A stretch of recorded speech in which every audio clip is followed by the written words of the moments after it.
The wind on Varro's 9 was dry and thin. Dust rolled across the red soil in lazy waves. It was always quiet here, except for the distant hum of the energy fences and the occasional crackle of the radio. The outpost sat on the edge of nothing just desert and stone, and Sky. Tom adjusted the strap of his rifle and scanned the horizon. His armor was scratched from months of patrol, but he moved like someone used to the weight. Across from him, walking steadily, was Rima, the alien scout from the Ilarian race. Her tall, slender frame was wrapped in silver blue armor that shimmered softly under the twin suns. They walked side by side, saying nothing. They rarely needed to speak. Tom had worked with many aliens during his service, but none like Rima. The Ilarian were known for their calm ways, their empathic senses, and their sharp minds. At first, he didn't trust her. Their species had been at war just a few years ago, but war had ended, at least on paper, and now Earth and the Ilarian were allies working together against the larger threats. Hiding in the galaxy. At first, she had only been a mission partner, but after 3 months of patrolling together, fighting off raiders, surviving sandstorms, and watching each other's backs, something had changed. Tom didn't know the exact moment he started to feel differently about her. Maybe it was the time she shielded him from a plasma blast without hesitation, or when he saw her cry silently after they found a ruined village. Or maybe it was just the quiet way she listened when he talked about Earth, about trees, oceans, and his little sister back home. But now he knew. He cared for her, more than a friend should. He glanced at her now. She moved like the wine, smooth, focused, alert. Her eyes were deep silver. Always watching, always reading. He wondered if she already knew what he felt. The Ilarian were empathic. They could feel strong emotions in others, especially when close. Did she sense his thoughts? Rima suddenly stopped and held up her hand. Tom followed her gaze. A faint shimmer of movement near the rocks. He raised his rifle, eyes narrowing.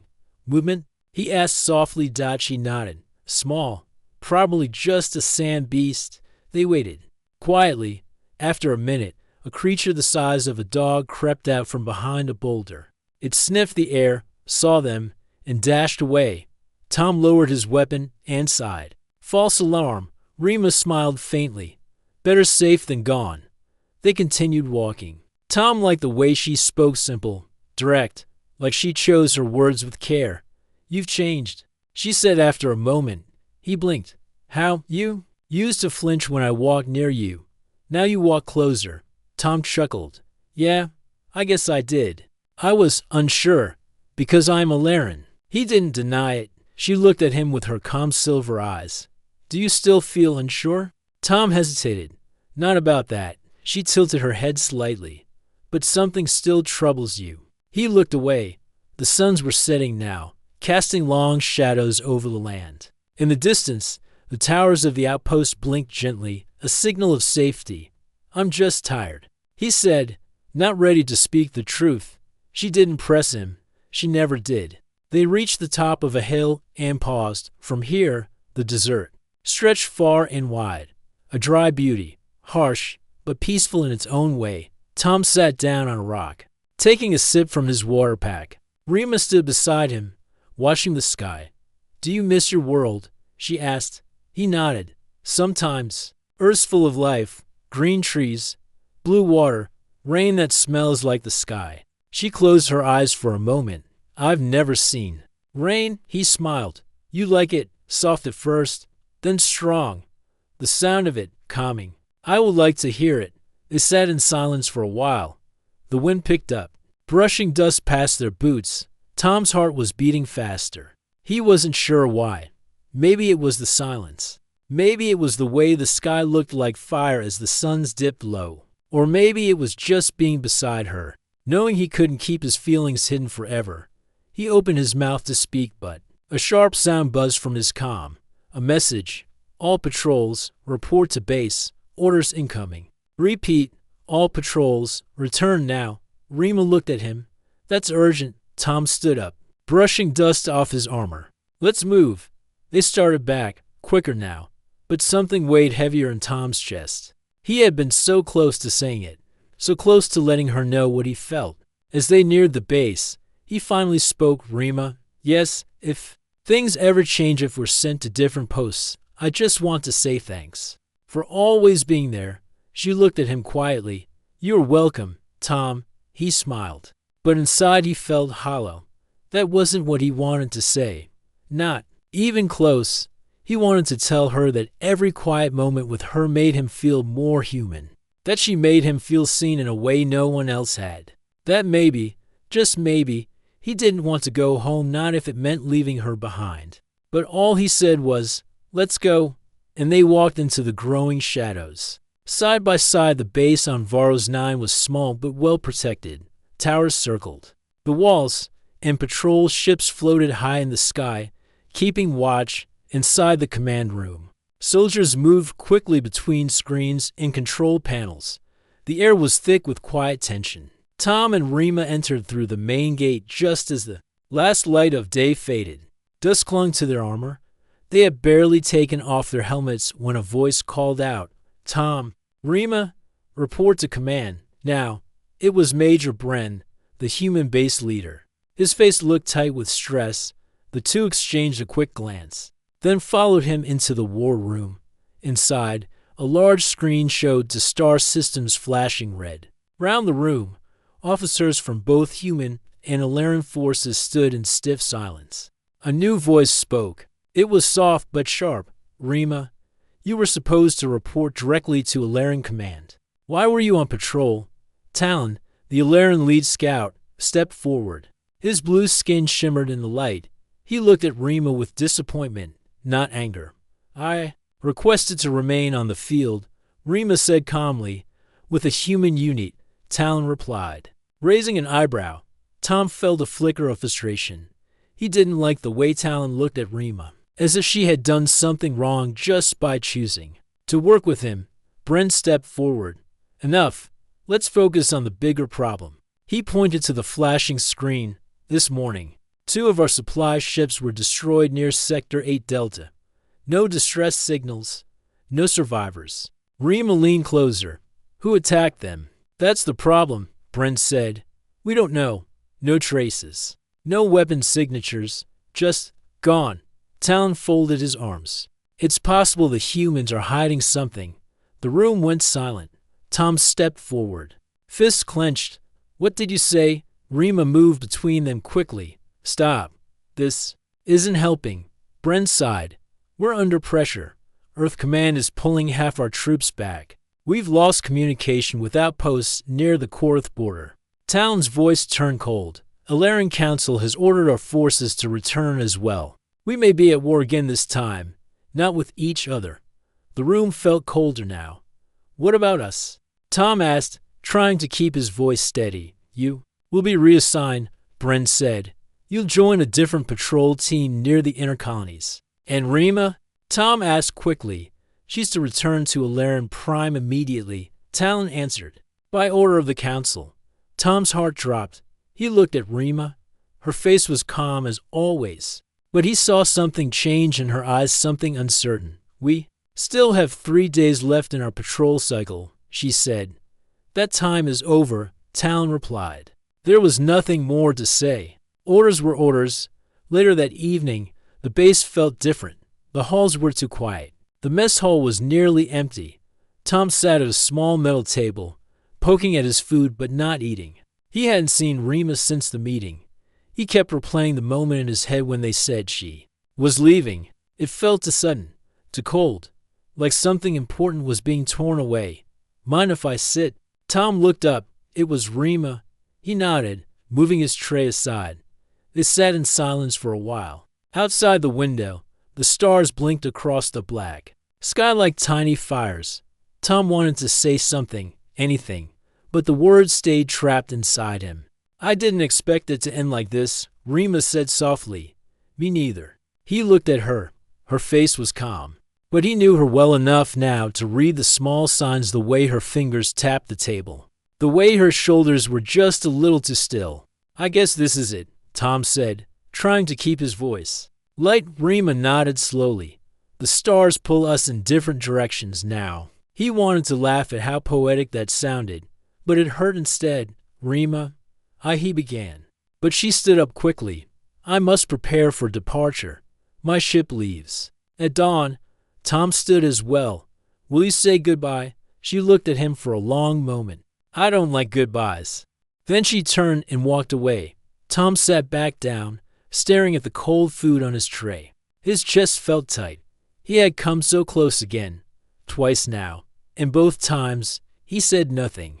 He should have told her, before it was too late. That night, he couldn't sleep. He stared at the ceiling of his bunk, listening to the soft hum of the base systems. His mind kept flashing with memories, laughing with Rima after a storm blew their tent down. The way her voice softened when she talked about her homeworld. The way she always seemed to understand him without needing words. At dawn, he walked to the hangar. Rima's ship was ready. The Ilarian crew moved quietly, loading supplies and checking systems. She stood near the ramp, speaking to one of the officers. Tom didn't call out.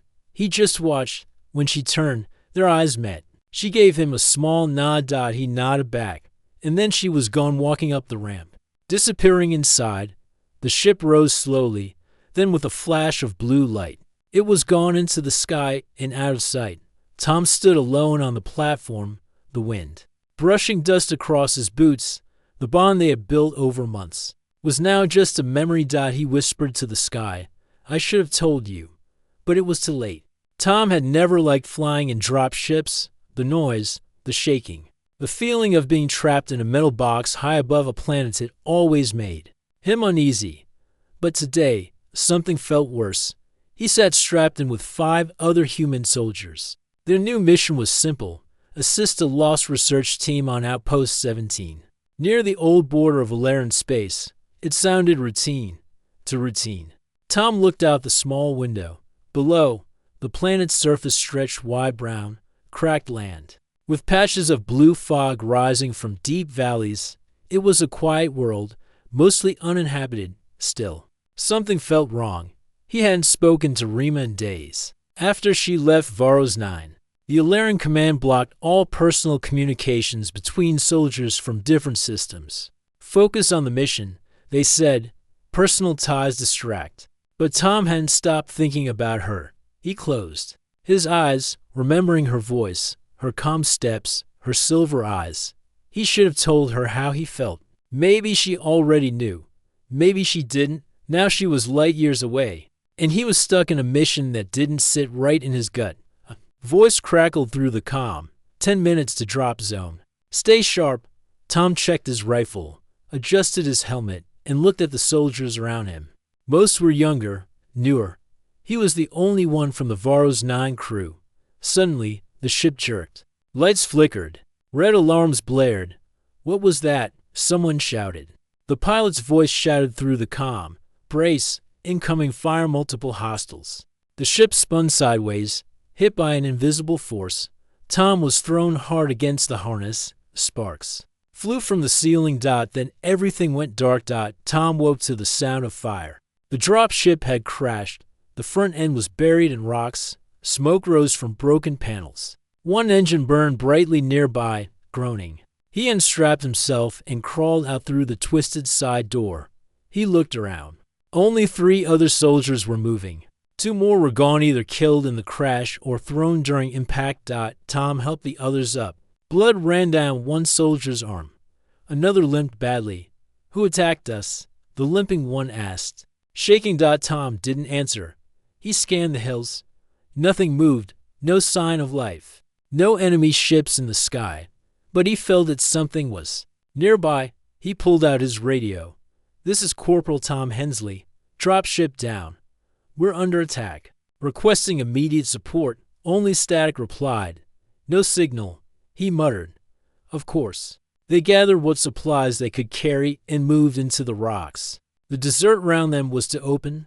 They needed cover. After an hour, they reached a canyon with high stone walls. It was quiet to quiet. Tom motioned for the group to rest. Behind a boulder, he checked his scanner. A flicker of movement appeared, then vanished. We're being hunted, he said. The young soldier looked up. By who? This planet's empty. Tom didn't answer. His thoughts went to Rima. The Alarin had warned of a new enemy species beyond their space, something cold, silent, ruthless. The Korath, the attack matched the stories. No signals, no warnings, just sudden destruction.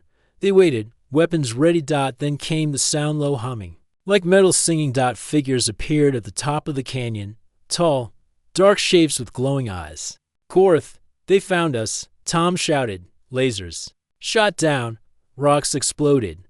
One soldier screamed and fell. The others returned fire, but they were outnumbered. Tom fired until his rifle overheated. A blast struck near his leg, throwing him into a wall. Pain exploded through him. He tried to move, but his body refused. The last thing he saw was a shadow falling over him. Then everything faded. When Tom woke again, the sky was gone. A soft blue light surrounded him. The pain in his leg was gone, replaced by warmth. He blinked and sat up slowly. He was in a healing pod. The air smelled clean, like soft leaves after rain. "You're awake," said a voice he knew too well. Tom turned. There she was. Rima. She stood beside him, her silver armor shining faintly. Her hair was tied back, and her eyes looked tired but still gentle. Tom stared at her. "Rima, how? You called for help," she said softly. "I had no signal." She gave a faint smile. "I still heard you." He couldn't believe it. "You came all this way." "I requested a scout mission near this sector," she said. "I knew you'd be sent somewhere close to the border." Tom's throat tightened. "You risked your position, your command." "I don't care," Rima said. "Not anymore." Silence stretched between them. He looked at her hand resting on the edge of the pod. He wanted to reach out but stopped himself. "Where are the others?" he asked. "We found the survivors," she replied. "The rest were already gone." Tom's heart ached. He looked down. "I failed them." "No," she said firmly. "You kept them alive until we arrived. You gave the warning. You did what you always do. You fought to the end." Her voice was full of something deeper now. Not just kindness, something personal. Tom met her eyes. "You saved me." She looked away for a moment. "You would have done the same." He smiled faintly. "Yeah, I would have." That night, Tom lay in the medical quarters of the Alarin ship, watching the stars through the window. He wasn't used to their ship so quiet, so smooth, almost like being underwater. Rima entered silently and sat beside him. "I should return to the bridge soon," she said. "Before you go," Tom said, sitting up slowly, "I need to ask you something." She turned to him. "Why did you come?" "For me, honestly." Rima was quiet for a long time. Then she said, "I felt something. Not just fear, not just danger. I felt you calling to me. I didn't know why. Until I found you lying there." Tom took a breath. "Rima, there's something I should have said long ago. Back on Varro's 9, she waited. But he couldn't say it, not yet. Instead, he simply said, 'Thank you for saving my life.'" Rima stood. Her voice was soft. "I didn't save your life, Tom." I answered, a feeling I couldn't ignore. She looked at him one last time. Then she walked out, her silver form disappearing into the quiet hallway. The soft light of the healing chamber glowed quietly, casting gentle shadows on the smooth walls. Tom lay back on the narrow bed, still feeling weak but growing stronger with every passing hour. His leg, which had been badly injured during the ambush, now felt warm and numb in a good way, a sign the Alarin technology was working. Rima sat nearby, her silver blue arm resting against the wall, her eyes calm but focused. She had been with him almost constantly since they arrived on the Alarin ship. Tom appreciated her presence more than he could say. It gave him a strange comfort to know she was near. He tried to speak, but his throat was dry. Rima noticed and handed him a small cup filled with a clear liquid. "Drink," she said softly. Tom took the cup with a weak smile. "Thanks." They sat in silence for a moment. Outside, through the thick walls, Tom could faintly hear the quiet hum of the ship's engines and the soft footsteps of the medical crew moving about. Rima broke the silence. "You will recover soon." Tom nodded. "Thanks to you." She looked at him with a small smile. "You did not fight alone." For a long moment, neither spoke. Tom's mind wandered back to the desert canyon, to the explosion, to the shadow that had fallen over him, how close he had come to death and how close she had come to losing him. Finally, Tom said, "I never expected you to come for me." "Not like that." Rima's eyes softened. "I promised to watch over you." Tom swallowed. "You didn't have to." She looked away briefly, then back. "It was my choice." Tom wanted to say more, wanted to tell her how much her choice meant to him, but the words got stuck. Instead, he asked quietly, "Do your people believe in fate?" Rima tilted her head. "Fate is a path written by many. Choices change the direction." "Then I'm glad you chose to come." Her gaze lingered on his face. "You are stronger than you know." "Tom," he smiled, "you make me sound like a hero." "You are one," she said simply. Tom felt warmth rise in his chest. He looked down. "How is your leg?" she asked gently. "Better. But I'll need time." She nodded. "The healing chamber uses energy to restore cells. It will help."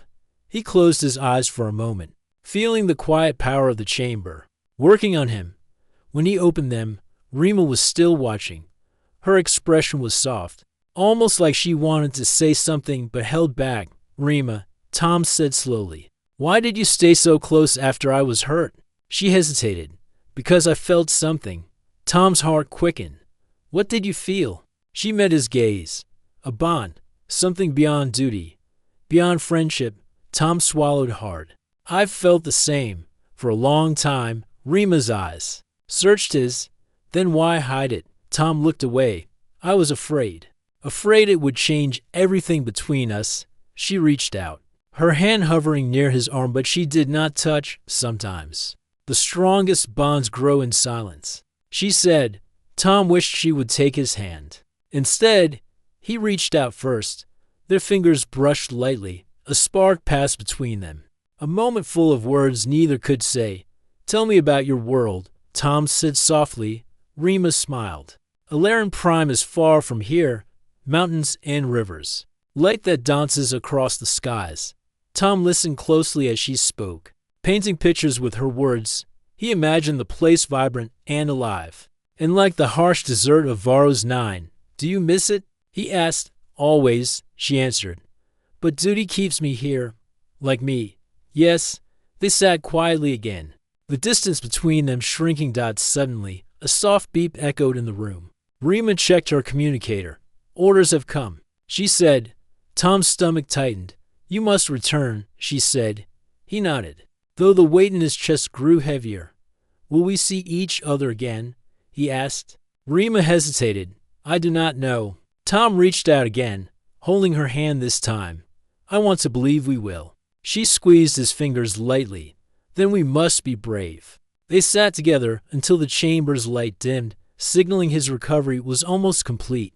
That night, Tom lay awake thinking of Rima. For the first time, he allowed himself to hope. Maybe this bond between human and Alarin was more than just friendship. Maybe it could survive the wars, the distance, and the stars. The skies above Alarin Prime were unlike any Tom had ever seen. Waves of soft green and blue light danced across the heavens, moving slowly like a dream. The clouds shimmered with silver edges, and tall mountain peaks pierced through them like giant towers. Everything looked peaceful from the landing bay, but the truth was far from peace. Tom stepped off the human ship, his boots touching Alarin soil for the first time. The air was lighter than Earth's, filled with a faint scent of flowers and minerals. He looked around. Alarin guards stood nearby, their armor smooth and polished. None of them spoke to him. A tall officer approached. "You are Corporal Tom Hensley." "Yes," Tom said. Standing straight, "Follow me. Council is waiting." Tom followed without a word. His heart beat faster. He wasn't here just for duty. He was here for Rima. After the healing, they had been separated again. He didn't know if she was even on the planet. He had received orders from Earth Command, assist in joint defense planning on Alarin Prime. But to him, it felt like something. More than a mission, it felt like a last chance. The halls of the council building were carved from white stone and blue crystal. They reflected soft light across the floor. The place felt ancient but alive. Inside the council room, both human and Alarin leaders stood around a large round table. Maps and star charts floated above it, showing red warning symbols near the Korath border. One elder Alaran, wearing silver robes, spoke clearly. We have lost contact with 3 colonies. No signal. No ships return. A human general replied. The Korath are advancing. We need to act now. Tom stood near the edge, silent. He looked around the room, searching. Then, at last he saw her. Rima entered quietly, her eyes focused. She wore a new uniform, marked with the crest of the Alaran Elite Scouts. She looked different, more official, more distant, but her eyes still held the calm light he knew so well. She walked to the council table without looking at him. A small ache filled Tom's chest. We need scouts near the ridge systems, one Alaran officer said.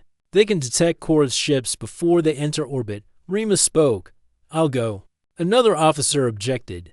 You already led to missions last week. I can do more, she said. Tom finally stepped forward. I'll join her. All eyes turned toward him. The human general nodded. He's one of our best. He knows the Korath tactics. The Alaran council whispered among themselves. Then, after a short pause, the lead elder nodded. Very well. The 2 of you will scout the northern ridge. You leave in 1 hour. Rima finally looked at Tom. Their eyes met, silent, full of words, and said. The ridge was cold and quiet. Tom walked beside Rima once again. Just like old times, the tall cliffs around them hid them from sight. Their small scout ship was parked behind a hill, camouflaged. They moved carefully. Scanning the horizon, Rima held a small tracking device. Tom kept his rifle ready. It's strange, Tom said, breaking the silence. We're back where we started, just you and me, walking through quiet land. Rima nodded. But the silence feels heavier now. He looked at her, trying to read her thoughts. Her face was calm, but there was something behind her eyes, something he couldn't ignore. Do you regret returning? He asked. She didn't answer right away. I regret the distance. He stopped walking. So do I, he said quietly. She paused too, but didn't look at him. I thought of you every day, he continued, since the moment we were pulled apart. Rima finally turned. I felt you, even across space. Tom took a slow breath. I should have told you back on Varos 9. I should have said. He stopped himself. She waited. I care about you, Rima, he said at last, not just as a friend, more than that. I have for a long time. The wind moved around them like a soft whisper. Rima took a step closer. Her silver eyes looked deep into his. I always felt it, she said gently. But I didn't know if I was right, or if it would break what we had. Tom's heart raced. I didn't want to lose you, he whispered. You haven't, she replied. They stood there, side by side, the wind wrapping around them like a quiet promise. For the first time, nothing stood between their words, but suddenly, the tracker in Rima's hand blinked red. She looked down. Movement, west side. Fast approach. Tom turned serious again. Let's move. They ran to higher ground, setting up a small scan dish. The image appeared on the screen. 3 Korath ships moving fast, scanning the ridgeline. We need to warn the fleet, Tom said. Rima tapped her comm. This is Scout Rima and Corporal Tom. Enemy ships confirmed. Coordinates locked. The signal was weak but stable. We have to hold this spot until the message completes, she said. The Korath ships came closer, scanning with long beams of red light. Tom aimed his rifle. If they find us, we fight. They stood together on the ridge, ready. As the red light swept closer. Tom spoke again, quiet, but strong. Rima, yes, if I ever had to choose someone to stand beside me in battle or in life, it would be you. Rima looked at him, her voice calm. Then I accept. He stared at her, surprised. You accept?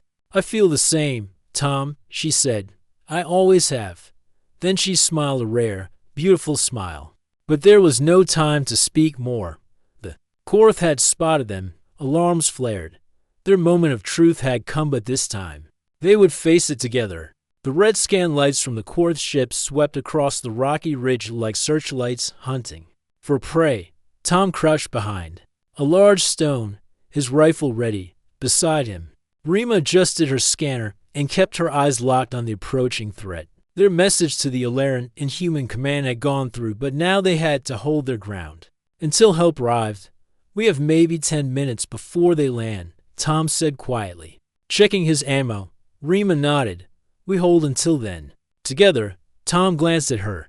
Just hours ago, he had finally said the words he had carried for so long, and her answer clear, calm, and powerful still echoed in his chest. She had accepted. She had felt the same, even in the middle of danger. That truth gave him strength. 3 drop pods incoming, Rima said, watching the sky.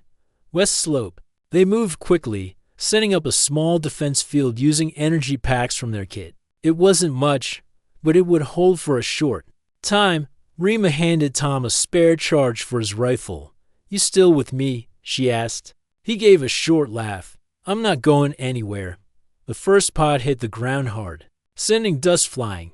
From the cloud stepped tall, shadowy figures, the Korth, armored in black with sharp limbs and glowing red eyes. Their movements were fast and sharp, like machines, but were something inhuman. Tom aimed. Wait until they crossed the line.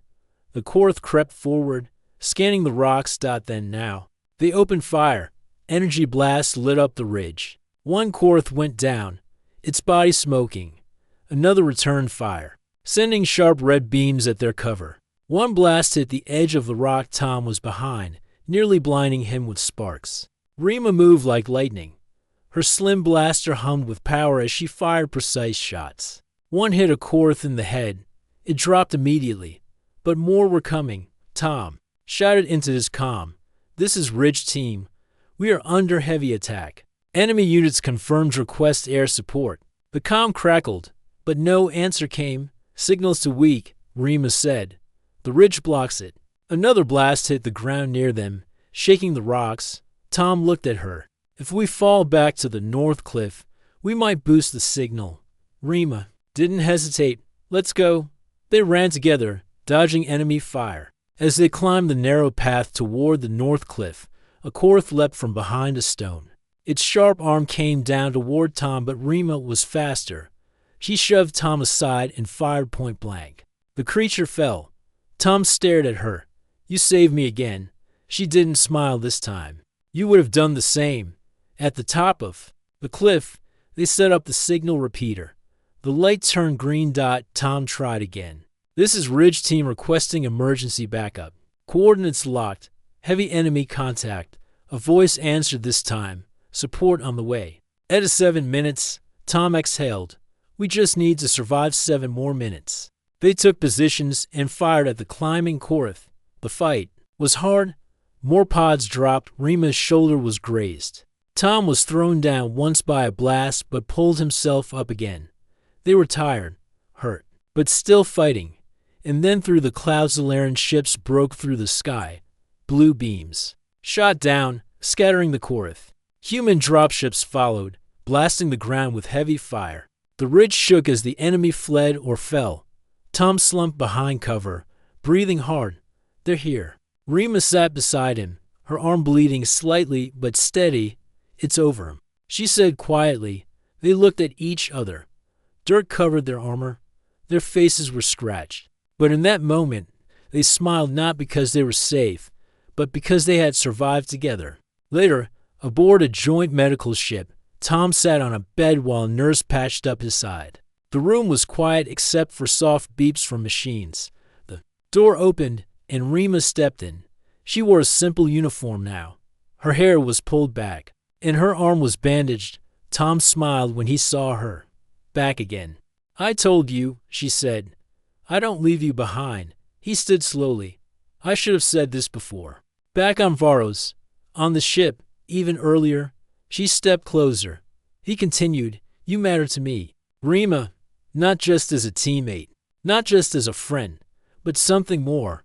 And I don't want to wait anymore to say it. Her eyes didn't blink. She listened carefully, calmly. I love you, he said. I don't know what comes next, but I wanted you to hear it. For a long moment, there was silence. Then, Rima stepped forward and placed her hand gently over his. I've waited too. Hear that, she whispered. And I accept. Tom stared at her, his heart racing. You do. She nodded. Among my people, when someone speaks from their soul, we answer with action. Then, softly, she leaned forward and rested her forehead against his in a Laren gesture of deep trust and connection. Tom closed his eyes, letting the moment sink deep into his heart. Outside the ship, the stars stretched across space, shining quietly over to hearts that had found each other in war, silence, and battle. Days passed since the battle on the ridge. The human-Alaren alliance held strong, and the Korth forces had retreated from the sector. Repairs began, and life slowly returned to a quiet rhythm. But for Tom and Rima, everything had changed. The medical ship floated peacefully near the moon base of Arvin 4. Tom stood by the large viewing window, looking out at the stars. He was no longer in full armor, just a clean uniform with small marks showing his rank. His side still ached from the blast, but he didn't mind. He heard soft footsteps behind him. He turned and saw Rima enter the room. She wore her traditional sky blue robe now, different from her usual combat gear. It shimmered slightly under the ship lights. Her short silver hair framed her calm face. Her eyes locked with his. "You're early," Tom said with a small smile. "I didn't want to wait," she replied. They stood together in silence for a moment, watching the stars. "Do you ever think," Tom said slowly, "how strange this is? A human soldier and an alien warrior fighting side by side, then becoming this." Rima looked at him. "Not strange to me. We survived together. We trusted each other. This what we are is natural." Tom nodded. "When I first joined the military, I never thought I'd care about anyone like this, especially not someone from another world, and I never thought I'd admire a human," she said gently. "But you, Tom, you changed my view of your kind. You showed me courage, kindness, even in pain." Tom looked down. "I was scared to tell you how I felt." "I know," she said, "but you did, and that matters more than anything." He reached for her hand. This time, there was no hesitation. Their fingers intertwined. "Warm and steady. Command wants to assign me to Earth's new diplomatic team," Tom said. "They want someone who understands both sides, someone who's seen the battlefield and the bond." Rima raised an eyebrow.